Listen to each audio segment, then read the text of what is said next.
I was in love with a girl for 3 years and never took her on a date. I went through a lot of flings of who I was into and who I was talking to. I kind of bounced around. We were at a house party probably with like not even, it was near prom, so it was near the end of our senior year of high school. We're sitting around this fire and I just realized like that's the girl I've been wanting. That's the girl I would have picked from the beginning. I was just so focused on chasing all these other girls that I was told were into me, and I was wasting all my time game playing bitches. Been down that road before. Okay, fuck these, like fuck you guys. So in my head, I was so infatuated with this chick, and like immediately I was like into this chick. She was going to be a D1 volleyball player, just a really awesome person, at least from my perspective up to that point in time. I didn't pursue it at all at first, and then the more I thought about it, I was like, Dime Pete's like, maybe I should play this out, and just day by day, texting her a little bit more, flirting with her a little bit more, and then I kind of got the vibe like, oh, she's definitely into me, but we're going to different colleges, so I didn't pursue it again. And when we went off to college, stayed in touch. We would meet up for lunch when we were both back from break a little bit freshman year, and it was one of those things that just, again, snuck up on me, and I started writing her love letters, and I would text her every once in a while because she was busy. I knew she's like a Division I athlete, right? She's going out to play volleyball and stuff, and I was like, I just want to keep in touch with her. And I would text her when I was drunk and say like, I love you. Like I was that guy, But that was always my way of communicating. I wasn't great in crowds. I wasn't great in person, and I would take the time to, write out love letters. And I mean, people are gonna probably give me shit for that, but damn, I wrote out some of the most genuine words I could formulate on paper, and I'd mail them to her. And again, looking back on it, like all you can do is smile and laugh because it was foolish, but in my head, I thought she was the best. Because of, and this is an important lesson to all my young kings out there, and that's probably why I'm sharing it. At least that's why I originally thought I was going to share it. There's a lot of girls that they're going to always say like, oh, I love you too. Oh, you're a great guy. I'm just not ready for a relationship. Like those type of things that always leave you kind of with a cliffhanger. So like you'll never just get a definite no. And I guess that would be a question to any girls that watch this podcast, any females in general. Why is it so hard just to tell a guy no? Like I'm that straightforward. Like wear my heart on my sleeve, wear my emotions on my sleeve.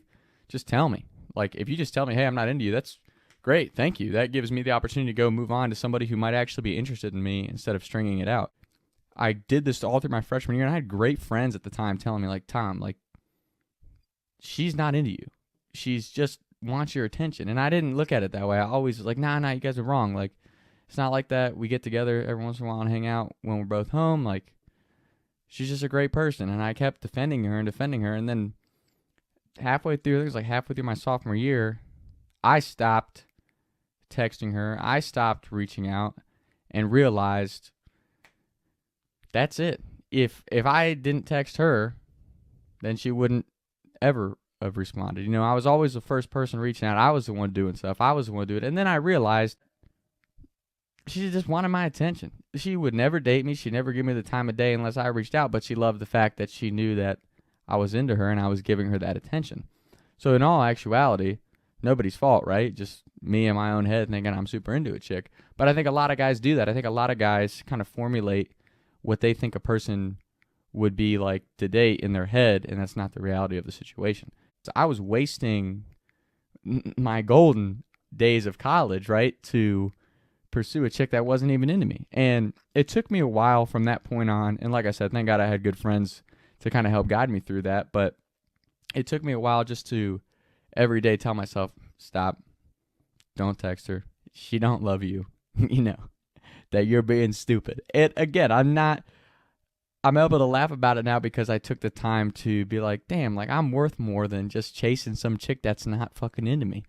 And I'm not going to say it about all chicks. I will say it about this one is like, they always go back to the same thing from high school in this case, at least for me. And I think a lot of guys would realize this if they, take the time to step away from that type of chick. Is stop chasing some chick that's not interested in you.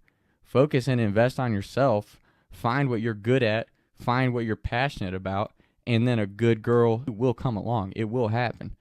It's a reality of life. If you're taking care of yourself and you're doing the best that you can with your shit, they will put I know not everyone believes in God, but the fact of the matter is the higher power, infinite intelligence, God the Father, in my opinion, will take people and put them in your life if you're following the right path. And I mean good people that will support your dreams, support you, and help guide you to be the best person that you can be. And that might be cheesy for a lot of people, but the fact of the matter is that's how it is. I'm telling you from experience. You have to tell yourself you created that image in your head. It's not some chick's fault that she loves getting attention from you. You created that. Or guys, if this is for a girl who's having the same type of issue, don't get hung up on someone who's not interested in you and doesn't care about you the way you care about them, you know? And that goes for friendship too. I mean, I've got a great tight circle of friends that are true and genuine and support my dreams because I took the time to take care of myself. And when you take that time to go away for a while and take care of yourself, you realize who genuinely is there for you. And that's just facts. You know, a lot of people probably sit here and argue with everything I'm saying, but I'm telling you from experience, you know, and I got a long way to go. I told myself 3 years from this time, I told myself I was going to be the greatest movie script writer in the world, and I was going to start a kick-ass podcast, and I was going to have a huge social media platform. I ain't there yet, but I'm going to get there because I'm never going to stop, and I just believe in not only myself, but all my friends and family, because like I've said on this podcast before, without my friends and family, I would not have all the material I have. So it's almost like you have to go through those trials and tribulations within your own head because they're self-inflicted, right? Like that chick was never into me. I should have known that from the beginning, but I told myself that she was. And that, again, I have no hard feelings towards that chick. It's just one of those things. I had to break that cycle within myself to move to the next level of my life. And once I did, I had that breakthrough. I got a great new group of friends. I started talking to other girls. My career path fell into place. And it's just like and it's all because you started taking care of yourself. And that doesn't mean you have to be like a selfish prick and not care about anybody. Like, I mean, our whole point of being here on earth is to help others. That's why we're here. Everybody tries to like act like it's all self-made and all this. And it's like, yeah, you know, you can be self-made. That's fine. But we're all made in the image of something. We're all equal human beings. We should be there for each other. And even when someone's not there for you, even when someone stabs you in the back, you got to roll with that punch and just keep going. Because true colors always show that's the reality of life. There's a lot of people out there that made fun of me for being a scriptwriter. And you heard the laugh and snickers and all the people who talk shit about you. You know, you act like you don't hear it because what's worth putting that negativity in your life? But you hear it. You know, you hear the doubt and the constant laughs, and everyone thinks that, you know, your life's a joke because you believe in yourself. And then as you start to make it, you realize they're the ones that are doubting themselves. And since they doubt themselves, they decide to come after you and make you feel like a loser and make you feel like you can't do it, even though you've always believed in yourself. So the lesson of that whole spiel that I just went on, don't get caught up on a chick or a guy or whoever you're into in high school when you need to take that time to invest in yourself and find out who you really want to be and the person that you are. Because the person I am today would have never even been into that chick that I was hung up on from high school.